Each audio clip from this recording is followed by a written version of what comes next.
சிவகங்கை மாவட்டம் சிங்கம்புணரி அருகே மு. சூரக்குடி வடக்கன் வளைவு பகுதியில் வசித்து வருபவர் மாதவன். இவரது மனைவி பூச்சியம்மாள்.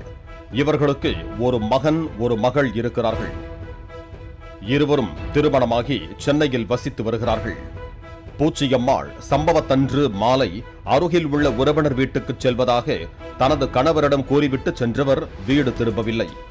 இதனையடுத்து அவரது கணவர் மற்றும் உறவினர்கள் மாலையில் இருந்து பல்வேறு இடங்களில் பூச்சியம்மாளை தேடி வந்த நிலையில் நேற்று காலை சூரக்குடியில் அரசு பள்ளிக்கூடம் அருகில் உள்ள கால்வாய் பகுதியில் குப்புற கவிழ்ந்த நிலையில் பூச்சியம்மாள் சடலமாக கிடந்தார்.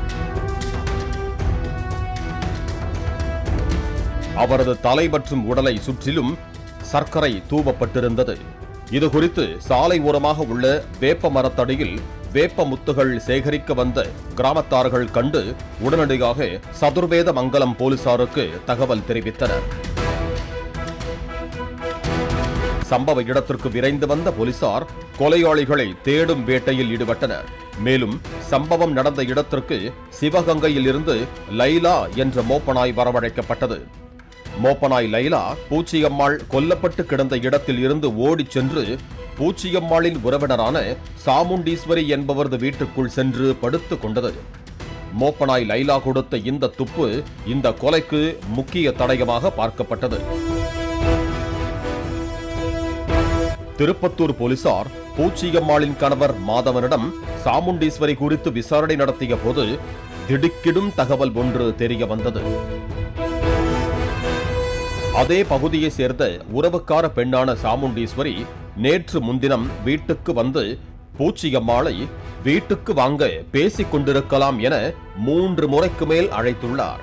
அப்போது வேலை இருப்பதாக கூறி மூதாட்டி பூச்சியம்மாள் தவிர்த்ததாகவும் ஒரு கட்டத்தில் தனது கணவர் மாதவனிடம் சொல்லிவிட்டு சாமுண்டீஸ்வரி வீட்டுக்கு சென்றுள்ளார் மூதாட்டி பூச்சியம்மாள்.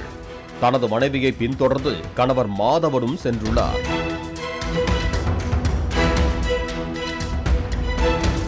பூச்சியம்மாள் சாமுண்டீஸ்வரி வீட்டுக்குள் சென்றதை பார்த்த மாதவன் அருகில் உள்ள டீ கடைக்கு சென்று டீ குடித்துவிட்டு மீண்டும் வீட்டுக்கு சென்றுள்ளார். மாலை 6 மணி அளவில் மாதவன் வீட்டுக்கு வந்து சாமுண்டீஸ்வரியின் காதலன் சரவணன் என்பவர், தாத்தா ஆச்சி வீட்டுக்கு வருகிறேன் என்று சொன்னார், ஆனால் வரவே இல்லை என்று கூறியதை கேட்டு அதிர்ச்சி அடைந்த மாதவன், உன் வீட்டுக்குள்ளே என் மனைவி சென்றதை நான் பார்த்துவிட்டுத்தான் வந்தேன் என கூறியதும் பதை பதைத்த சரவணன், நான் கவனிக்கவில்லையே என கூறிவிட்டு அங்கிருந்து சென்றுள்ளார்.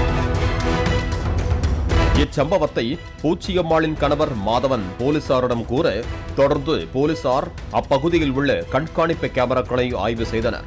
சாமுண்டீஸ்வரி கார் இரவு நேரத்தில் காளாப்பூர் சாலையில் சென்று திரும்பியது உள்ளிட்ட ஆதாரங்கள் அடிப்படையில் சாமுண்டீஸ்வரி மற்றும் அவரது காதலன் சரவணன் ஆகிய இருவரிடமும் விசாரணை நடத்தினர்.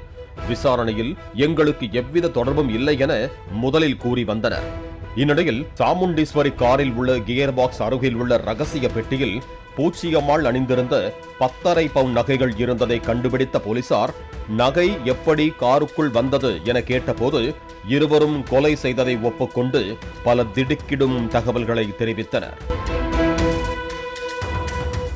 சூரக்குடியை சேர்ந்த சாமுண்டீஸ்வரியின் கணவர் கடந்த ஓராண்டுக்கு முன் இறந்துவிட்டார். இந்நிலையில் 2 பிள்ளைகளுடன் சென்னையில் வசித்து வந்த சாமுண்டீஸ்வரிக்கு சரவணனுடன் காதல் ஏற்பட்டுள்ளது.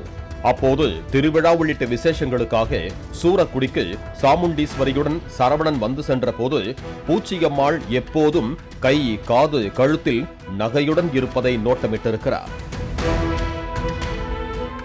இந்த நிலையில் சாமுண்டீஸ்வரி உறவினருக்கு குழந்தை பிறந்துள்ளதை பார்ப்பதற்காக சென்னையில் இருந்து அவரும் சரவணனும் வந்திருக்கிறார்கள். அப்போது தனக்கு கடன் பிரச்சனை இருப்பதாக கூறிய சரவணன் அதற்கு தீர்வு காண பூச்சியம்மாளின் நகைகளை திருட முயற்சி செய்யலாம் என சாமுண்டீஸ்வரியிடம் கூறியுள்ளார். முதலில் தயங்கிய சாமுண்டீஸ்வரி சரவணன் பேச்சுக்கு மயங்கி பூச்சியம்மாளை தீர்த்து கட்டி நகையை கொள்ளையடிக்க சம்மதம் தெரிவித்துள்ளதும் சாமுண்டீஸ்வரியின் அழைப்பை ஏற்று வீட்டிற்கு வந்த மூதாட்டி பூச்சியம்மாளை போர்வையால் போர்த்தி மூச்சு திணறடித்து கொலை செய்ததாகவும் அவர் அணிந்திருந்த 10.5 பவுன் நகைகளை திருடிக்கொண்டு நகைகளை கார் கியர் பாக்ஸ் அருகில் உள்ள ரகசிய பெட்டியில் வைத்திருப்பதும் தெரிய வந்தது.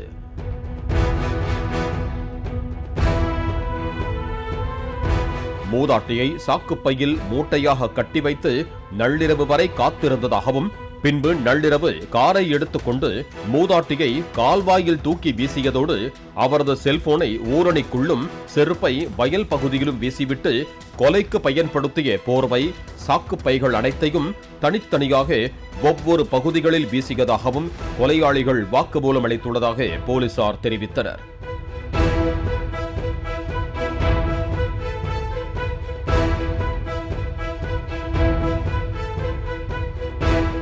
இதையெல்லாம் செய்துவிட்டு மீண்டும் ஊருக்குள் திரும்பி வந்ததும் பூச்சியம்மாளை காணவில்லை என தேடிய போது இவர்களும் உடன் வந்து தேடியதும் போலீசார் விசாரணையில் தெரிய வந்தது. மூதாட்டியின் மீது சர்க்கரையை ஏன் தூவிச் சென்றீர்கள் என போலீசார் கேட்டபோது, எறும்புகள் மொய்த்து உடலை தின்று சிதைத்துவிடும் என்று ஒரு திரைப்படத்தை பார்த்து தெரிந்து கொண்டேன். இந்த புது யுக்தியை பார்த்து பூச்சியம்மாளை கொலை செய்து அவரது உடம்பின் மீது சர்க்கரையை தூவிவிட்டு சென்று விட்டதாக சரவணன் கூறியதாக போலீசார் தெரிவித்தனர். மோப்பனாய் லைலா பூச்சியம்மாள் கொலை செய்யப்பட்டு கிடந்த இடத்தில் இருந்து ஓடிச் சென்று சாமுண்டீஸ்வரி வீட்டில் படுத்துக் கொண்டதை வைத்தும், சிசிடிவியில் நள்ளிரவு சாமுண்டீஸ்வரி கார் சென்று திரும்பிய காட்சிகளை வைத்தும், தடயவியல் நிபுணர்களின் ஆய்வுகள் அடிப்படையிலும் கொலையாளிகளை விரைவாக கைது செய்ய முடிந்ததாக போலீசார் தெரிவித்தனர்.